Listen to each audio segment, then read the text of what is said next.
Hello दोस्तों, कैसे आप लोग? स्वागत हमारे YouTube channel unique math future में। तो दोस्तों, आज हम क्लास 10 का एक टॉपिक लेने जा रहे हैं, दो चर वाले रैखिक समीकरण। ये चैप्टर का नाम हो गया और इससे प्राप्त हल की प्रकृति कैसे पता करेंगे वही बताने जा रहे हैं। बहुत ही इम्पोर्टेंट टॉपिक है ये, और इससे दो चार ऑब्जेक्टिव आपके बोर्ड एग्जाम में अवश्य रहता है। ठीक है ना बच्चों, इस वीडियो को अच्छी तरह से देखें। तो चलिए शानदार वीडियो की शुरुआत करते हैं। इसमें पहला हमें क्या लिखा है, तीन कंडीशन लिखे हुए हैं, 1 2 3। ये 3 रूल हुआ, ठीक है ना।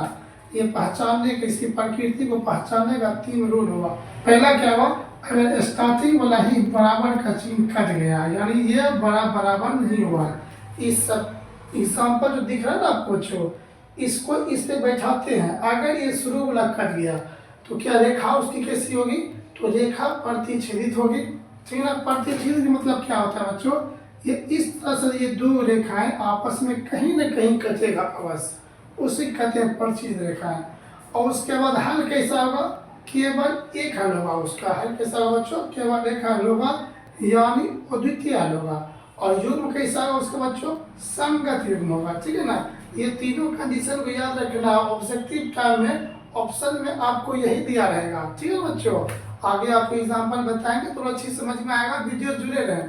दूसरा क्या, अगर सारा का सारा बराबर आ जाए, एक भी ना कटे, इसका भी 3 गो याद रखना है। पहला क्या है, समपाती रेखा होगी। समपाती रेखा मतलब हुआ एक ही रेखा पे रेखा, एक और रेखा, उसी क्या बोलते हैं बच्चों, समपाती बोलते हैं। हल उसका क्या होगा, अनेक हल होगा। इसका एक और ऑब्जेक्टिव में आता है अलग नाम से, अनंत हल। जैसे क्या होगा बच्चों, अनंत हल होगा।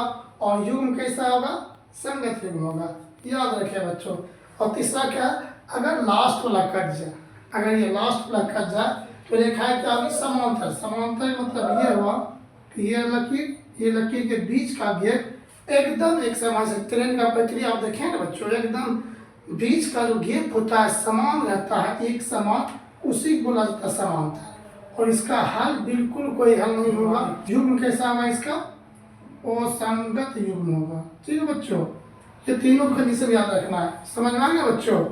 अब इसका एग्जांपल हम देख लेते हैं। एग्जांपल लिया 5x - 4y + 8 = 0, 7x + 6y - 9 = 0। ये समीकरण हो गया। x का आगे वाला a होता है, y का आगे वाला b होता है, और अचल पद क्या होता है, c होता है। अब ये दो समीकरण है, इसीलिए एक में a1 b1 c1 मान लिया है, और दूसरा में a2 b2 और c2 मान लेते हैं। ठीक है बच्चों। तो a1 है 5, b1 है -4, चिन्ह के साथ लेना हमेशा। ख्याल रखना है कि हमेशा चिन्ह के साथ लेना।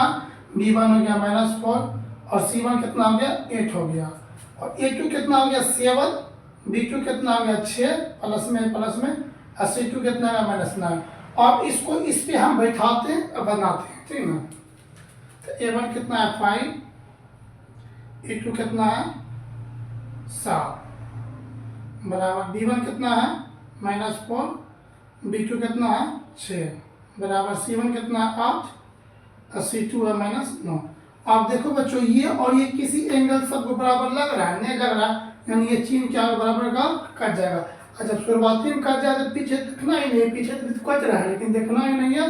शुरुआती जैसे कटा, आपको जो पूछेगा ऑप्शन में, अगर रेखाएं पूछेगा तो प्रतिच्छेदित रेखाएं होगी, हल पूछेगा तो केवल एक हल होगा, पूछेगा तो संगत युग्म होगा। इसको एक और एग्जांपल लिए, दूसरा एग्जांपल देखना है, इसको भी इसी बैठाएंगे। a1 b1 c1, a2 b2 c2 ले लिए हैं। अब इसी को इस पे बैठाएंगे। चलो बैठाते हैं। a1 कितना है 2, a2 कितना है 4, b1 है -3, b2 है -4, c1 है 8, c2 है 9। ये माइनस से तो माइनस गया, 2 का 2 दूनी 4 का दिया, 1 बचा 2 बराबर 3 बचा 4 बराबर 8 बचा 9। ये भी देख रहे बच्चों, इसका भी स्टार्टिंग वाला कट गया है, इसका भी स्टार्टिंग वाला कट गया। ये भी क्या होगा, प्रतिच्छेदित रेखाएं होगी, केवल एक हल होगा या अद्वितीय हल होगा। युग्म कैसा होगा, इसका संगत होगा। ठीक है ना। यानी ये और ये एग्जाम्पल जो दोनों लिए हैं, ये दोनों एग्जाम्पल ये फर्स्ट वाले नियम को यह फॉलो कर रहा है। समझ में आ रहा बच्चों। कोई भी आपको समीकरण दे दे, हाँ एक बात ख्याल रखना है कि बराबर के ई साइड दोनों है तो अचर पर दोनों रखना है, अब बराबर से पहले अगर दोनों अक्षर पहले दोनों अक्षर पद को बराबर से पहले जाना। कहानी समझ में आया बच्चों? लाइक करें, सब्सक्राइब करें, फिर मिलते हैं अगले वीडियो में। तब तक के लिए इतना ही। जय हिंद।